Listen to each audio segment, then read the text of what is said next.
스마트폰, 자동차 등 우리 일상의 많은 부분은 반도체가 없이 유지가 불가능합니다. 이처럼 현재도 반도체 산업은 중요 산업이지만 다가오는 미래에서 반도체 경쟁은 더욱더 치열해지고 있습니다. 우리 대한민국은 메모리 분야에 있어서 세계 최고 강국이죠. 정보들을 0과 1의 디지털 신호로 바꿔 저장해주는 것이 메모리 반도체인데요. 그 대표적인 것이 낸드 플래시 메모리입니다. 현재 낸드 플래시 세계 2위인 일본의 키옥시아, 세계 4위 기업인 미국의 웨스턴 디지털의 기업의 합병설이 유력하게 제기되고 있는 상황입니다. 낸드 플래시를 대표하는 두 기업의 갑작스러운 합병설은 검은 속내가 있다고 하죠. 그들의 공동 목표는 삼성을 잡는 것이었습니다. 두 기업 간의 합병이 실제로 이루어지면 삼성전자와 어깨를 나란히 겨누며 양대 산맥을 이룰 수 있게 되는데요. 관련 업계와 외신에 따르면 최근 미국의 웨스턴 디지털은 일본의 키옥시아와의 합병을 위해 일본을 꼬드기고 있다고 하죠. 현재 낸드 플래시 시장은 지난해 하반기부터 급격한 침체기를 겪으며 어려움에 빠져 있습니다. 표면상으로는 이런 어려움을 타개하기 위해 경쟁력을 얻기 위한 목적으로 두 기업의 합병을 논의하고 있는 것입니다. 합병으로 규모의 경제를 실현해 시장에서 원가 경쟁력을 높이고 타 기업과의 경쟁에서도 우위를 점하겠다는 야심찬 목표를 가지고 논의가 시작되었습니다. 만약 두 기업 간의 합병이 성사되면 글로벌 낸드 플래시 시장의 변화는 어쩔 수 없을 것으로 보입니다. 시장 조사기관인 트렌드포스에 따르면 지난해 3분기 낸드 플래시 시장 점유율 1위는 삼성전자가 31.4%를 차지하며 1위에 올랐고 2위는 20.6%에 일본의 키옥시아, 3위는 18.5%로 SK하이닉스, 4위는 12.6%에 미국의 웨스턴 디지털, 5위는 역시 미국의 마이크론이 12.3%를 차지하고 있었습니다. 이 점유율대로라면 2위인 카옥시아와 4위인 웨스턴 디지털이 합산할 경우 33.2%로 삼성전자의 31.4%를 앞서게 됩니다. 그렇다고 하면 낸드 플래시 시장은 삼성과 합병 기업 간 양강 구도로 재편됨이 예상되고 있죠. 미국의 검은 속내가 드러나는 대목입니다. 단일 기업으로는 삼성전자를 절대 따라잡을 수 없는 상황이라 일본의 합병을 추진하고 있는 것입니다. 그러나 두 회사의 합병은 오히려 삼성전자에 또 다른 기회를 가져다 줄 수 있다는 점을 간과하고 있습니다. 낸드 플래시 등 메모리 반도체 산업의 특징은 소품종 대량 생산이라는 것인데요. 대량 생산을 해야 하는 이유는 원가 경쟁력을 높여 원자재 확보는 물론 가격 경쟁력에서 우위를 차지해야 하기 때문입니다.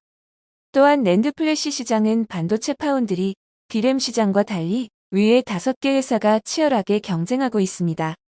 이는 시장의 크기가 작기 때문에 살아남기 위해서는 치열하게 경쟁할 수밖에 없는데요. 점점 커지는 격차의 경쟁력을 얻기 위해 합병이라는 카드를 내민 것이었죠. 실제로 웨스턴 디지털과 키옥시아는 이미 합작법인의 형태로 시장에 뛰어들고 있습니다. 그런데 이게 합병으로 이어지면 그 시너지는 더 커질 것으로 예상되고 있습니다. 일각에서는 가능성 있는 합병이라고 분석하는 반면 일부 실현 가능성이 없다고 이야기하기도 하는데요. 이제사 막 합병에 대해 거론된 만큼 서로 입장 차이가 커 합의가 쉽지 않다고 보고 있습니다. 계속해서 합병을 추진하고 있는 곳은 웨스턴 디지털이죠.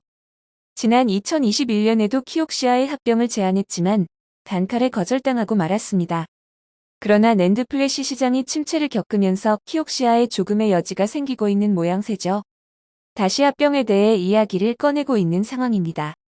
그러나 합의를 한다고 하더라도 낸드 플래시는 국가기관 사업이라는 점에서 쉽게 허가가 나지 않을 가능성이 농후합니다. 경쟁 당국의 심사에 통과해야 가능한 일인데요. 오히려 일본 정부가 허가하지 않을 가능성이 크죠. 키옥시아는 일본의 유일한 메모리 반도체 기업인데 합병을 통해 미국에 넘어가는 것을 좋게 생각할 리가 없어 보입니다. 안 그래도 반도체 산업에 있어 삼성과 TSMC에 밀려 입지가 점점 좁아지고 있어 어떻게든 상생할 방법을 모색 중인데요. 일본의 모든 반도체 회사를 끌어모아 1나노 시스템 반도체를 만들 것이라는 야심찬 계획을 발표하기도 했습니다. 그런데 미국의 합병 제안은 계획의 걸림돌이기는 하나 무시할 수 없는 제안이기도 하죠. 일본도 삼성을 견제하겠다는 목표가 뚜렷하기 때문입니다. 뿐만 아니라 미국과 반도체 패권 다툼을 하고 있는 중국 당국의 허가도 미지수입니다. 기업 합병에 있어서 독과점 발생 방지를 위해 관련 국가로부터의 승인이 필요하기 때문에 중국의 입김도 중요한 부분을 차지하고 있습니다. 미국의 반도체 장비 업체인 어플라이드 머티리얼즈는 지난 2021년 일본 반도체 기업 고쿠사 일렉트릭과의 합병을 추진하다 포기한 바 있습니다. 이때도 중국 당국의 반대가 있어서 성사가 되지 않았던 것으로 알려져 있습니다. 뿐만 아니라 중국의 방해 공작 사례는 더 있었죠. 중국으로부터 인텔 낸드 사업부 인수를 승인받는데 1년 이상 지연된 SK하이닉스도 있었습니다. 삼성 타도라는 하나의 목적이 있으나 오히려 두 회사의 통합이 낸드 플래시 시장 침체기를 벗어날 수 있게 해 점유율 1위를 달리고 있는 삼성전자에 유리할 수 있다는 것이죠. 현재 낸드 플래시 시장의 점유율 확대 경쟁은 가격 하락을 야기하고 있습니다. 그러다 보니 경쟁으로 인한 침체기가 계속되고 있는 것을 무시할 수 없습니다. 그런데 합병이 이루어진다면 각 기업들이 시장에서 나눠 가질 수 있는 파이가 늘어나게 되죠.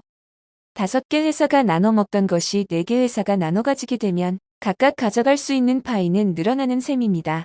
업체 간 통합은 실적에 긍정적인 영향을 끼쳐 향후 삼성전자뿐 아니라 SK하이 한국 기업의 점유율 확대에 따른 수혜가 기대되고 있는 부분입니다. 점유율 2위 기업과 4위 기업의 합병 추진에도 삼성이 웃을 수 있는 이유입니다. 미국과 일본 기업이 손잡기를 기대해 보겠습니다. 영상을 끝까지 시청해 주셔서 감사합니다. 구독과 좋아요는 영상 제작에 큰 힘이 됩니다.